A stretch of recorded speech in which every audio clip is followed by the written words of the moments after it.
HSC সমাজকর্ম দ্বিতীয় পত্রের জন্য 100% কমন সাজেশন শুধুমাত্র সৃজনশীলের জন্য। ওকে, সো আমি গতকাল যে তোমাদের এমসিকিউ এবং সৃজনশীল দিয়েছিলাম, তোমরা প্রায় 80% প্লাস কমন পেয়েছো। সো দ্বিতীয় পত্র তুমি কমন পাবা। চলো শুরু করে সৃজনশীল মোট 9টি। ওকে, সো প্রথম সৃজনশীল প্রশ্ন 1, রফিক সিডরে মারা যাওয়ায় তার পরিবার অতি কষ্টে জীবনযাপন করছে। পরিবারের সদস্য সংখ্যা বেশি হওয়ায় রফিকের ছেলেমেয়েদের লেখাপড়া চলে না, এমনকি স্বাস্থ্যহীনতা ও পুষ্টিহীনতারও শিকার হচ্ছে। উপরন্তু দ্রব্যমূল্যের উগ্রগতিতে সংসারের ব্যয়ভার মেটানো সম্ভব হচ্ছে না। সো কমন হিউম্যান নিডস গ্রন্থের লেখককে। খ, মৌল মানবিক চাহিদা হিসেবে শিক্ষার গুরুত্ব লিখো। গ, উদ্দীপকে উল্লেখিত রফিকের পরিবারে মৌল মানবিক চাহিদা পূরণে ব্যর্থ থেকে কী কী সমস্যা সৃষ্টি হতে পারে ব্যাখ্যা করো।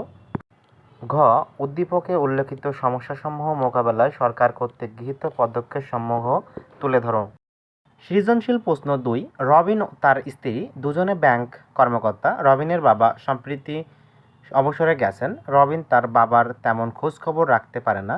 বাবার সাথে মাঝে মাঝেই তার ভুল বোঝাবুঝির সৃষ্টি হয়।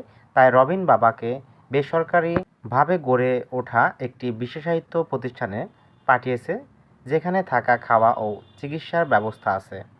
সো NASW কত সালে সর্বপ্রথম ক্লিনিক্যাল সমাজকর্ম ধারণাটি ব্যবহার করেন?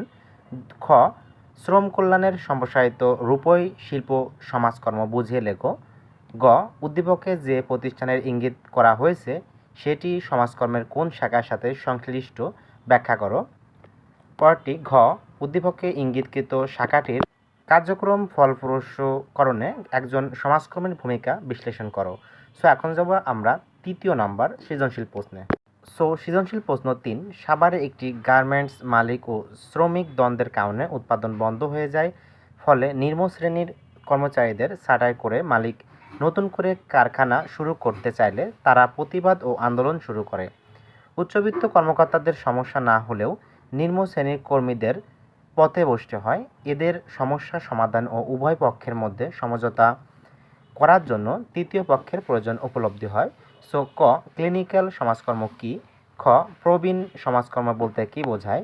গ, উদ্দীপকে সমস্যা সমাধানের জন্য সমাজকর্মের কোন বিশেষায়িত শাখা তৃতীয় পক্ষ হিসেবে কাজ করতে পারে ব্যাখ্যা করো। ঘ, উদ্দীপকে উল্লেখিত সমস্যা সমাধানে তৃতীয় পক্ষ হিসেবে ভূমিকা রাখতে পারে, মতামত দাও। সো এখন যাব আমরা পরবর্তী চতুর্থ নম্বর সৃজনশীল প্রশ্নে।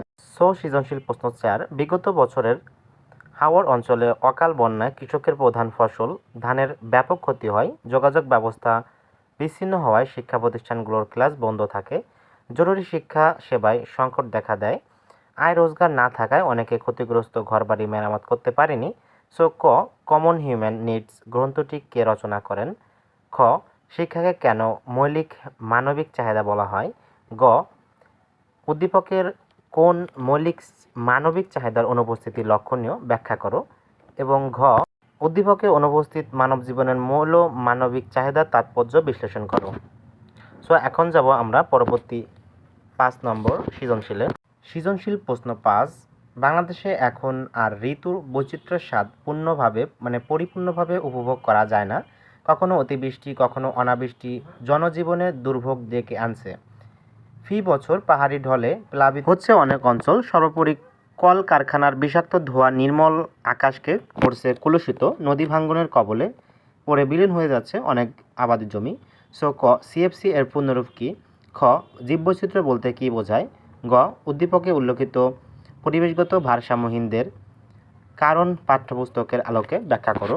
এবং ঘ, উদ্দীপকে উল্লেখিত উক্ত সমস্যা মোকাবেলায় একজন সমাজকর্মীর ভূমিকা কি হতে পারে ব্যাখ্যা করো। সো এখন যাব আমরা পরবর্তী 6 নম্বর সৃজনশীলে।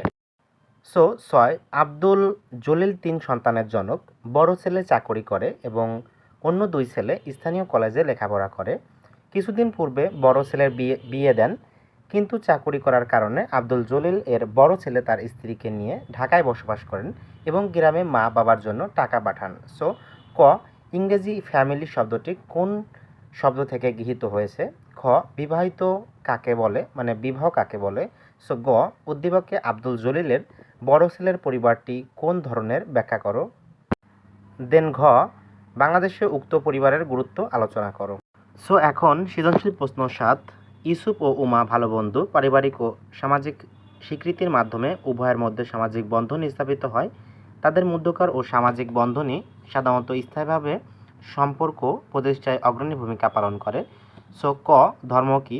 খ, গণমাধ্যম বলতে কি বোঝায়। গ, উদ্দীপকে বর্ণিত বিষয়টি কোন সামাজিক প্রতিষ্ঠানকে ইঙ্গিত করে। এবং ঘ, সামাজিক প্রতিষ্ঠান হিসেবে উদ্দীপকে উল্লেখিত বিষয়টির ভূমিকা বিশ্লেষণ করো। সো এখন যাব আমরা 8 নম্বর প্রশ্নে। সো সৃজনশীল প্রশ্ন 8, দীপা 8ম শ্রেণীর ছাত্রী। সে জিএসসি পরীক্ষার জন্য ফর্ম ফিল আপ করেছে, কিন্তু পরীক্ষার সময় স্বামী ও অভিভাবকগণ পরীক্ষা দিতে বারণ করায় পরীক্ষা দিতে পারে নাই, যার ফলশ্রুতিতে দিবার লেখাপড়া বন্ধ হয়ে যায়। এটি একটি সামাজিক অপ্রত্যাশিত অবস্থা। সো ক, গ্রিক প্রবলেমা শব্দটি অর্থ কী।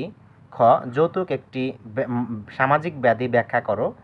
গ, উদ্দীপকে উল্লেখিত ঘটনাটি তোমার পাঠ্য বইয়ের কোন সমস্যার সাথে সাদৃশ্যপূর্ণ আলোচনা করো। এখন যাব ঘ নম্বরে। সো ঘতে আছে উক্ত ঘটনাটি নিরসনের জন্য যে আইন প্রণয়ন করা হয়েছে তা যথার্থ কিনা বিশ্লেষণ করো। সো এখন সৃজনশীল প্রশ্ন 9, কাবিল মিয়া দুষ্ট প্রকৃতির লোক। অনাথ জরিনা বেগমকে বিয়ে করে। বিয়ের পর কারণে অকারণে জরিনাকে মারপিট করে। একদিন সে জরিনাকে এক নারী পাচারকারী দালালের কাছে বিক্রি করে দেয়। জরিনার মামা বিষয়টি জানতে পেরে কাবিলের বিরুদ্ধে মামলা করে। সো ক, বাংলাদেশে যৌতুক নিরোধ আইন পাশ হয় কত সালে। Best importance. সো খ, বাল্যবিবাহ বলতে কি বোঝায়। গ, উদ্দীপকে জরিনার মামা কোন আইনের মাধ্যমে কাবিলের বিচার চাইতে পারেন ব্যাখ্যা করো। এবং ঘ হলো সমাজের শান্তি প্রতিষ্ঠায় উক্ত আইনের গুরুত্ব ব্যাখ্যা করো। এখন যাব 10 নম্বর। সো মোট 10টির ভিতর তুমি অবশ্যই 3-4টি কমন পাবেই পাবে। সো সৃজনশীল প্রশ্ন 10, শিশুদের অধিকার রক্ষায় বাংলাদেশ সরকার সচেষ্ট। এই উদ্দেশ্য বাংলাদেশ সরকার 1974 সালে একটি আইন প্রণয়ন করে, যা শিশুদের লালন পালন, রক্ষণাবেক্ষণ ও তাদের সাথে ব্যবহার এবং শিশু অপরাধীদের বিচার ও শাস্তি সম্পর্কিত বিষয়ের সাথে জড়িত। সো ক, হিন্দু বিবাহ নিবন্ধন আইন করা হয় কত সালে। খ, সামাজিক আইনের একটি উদ্দেশ্য বর্ণনা করো। গ, উদ্দীপকে কোন আইন সম্পর্কে আলোকপাত করা হয়েছে এর স্বরূপ ব্যাখ্যা করো। ঘ, এ আইন শিশুদের কল্যাণে গুরুত্বপূর্ণ দলিল, উক্তিটির যথার্থ মূল্যায়ন করো। সো সর্বশেষ বলি, সবগুলো ভালো করে পড়ে যাবে ওকে পরীক্ষার সময়। সো আমি 2টা ম্যারাথন ক্লাস নেব বা একটি মাধ্যমে নিতে পারি। সো সবগুলো অধ্যায় থেকে আমি মোট 300টি এমসিকিউ দেব। সেখানে থেকে অবশ্যই 20টা প্লাস এমসিকিউ কমন থাকবেই, যা প্রতিটা স্টুডেন্টস প্রথম পত্রে পেয়েছিল।